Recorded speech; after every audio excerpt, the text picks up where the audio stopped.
গাছে গাছে ঝুলছে বাদুড়। যশোরের কুয়াদার রামনগর সিরাজ সিংহার একটি এলাকার নাম বাদুড়তলা। এই এলাকার গাছগাছালির ডালে ডালে ঝুলে থাকে হাজারো বাদুড়। ডানা মেলে উঠতে সক্ষম স্তন্যপায়ী হাজারো বাদুড়। ফলে এলাকাটি বাদুড়তলা নামেই প্রতিষ্ঠা লাভ করে।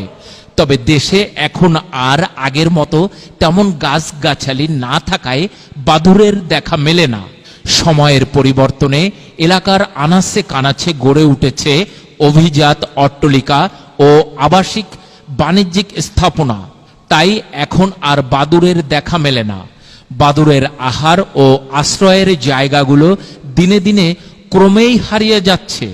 তবে যশোরের কুয়াদার রামনগর সিরাজসিংহা গ্রামে আশেপাশের গাছগাছালিতে ঝাঁকে ঝাঁকে অসংখ্য বাদুড়ের ঝুলে থাকার দৃশ্য যে কারো নজর কেড়ে নেয়। তাদের শব্দে গোটা এলাকা মুখর হয়ে ওঠে। এলাকার বাসিন্দা গাজী সাইদ বলেন, সিরাজসিংহা গ্রামে নানা প্রজাতির গাছগাছালিতে ভরপুর বাদুড়।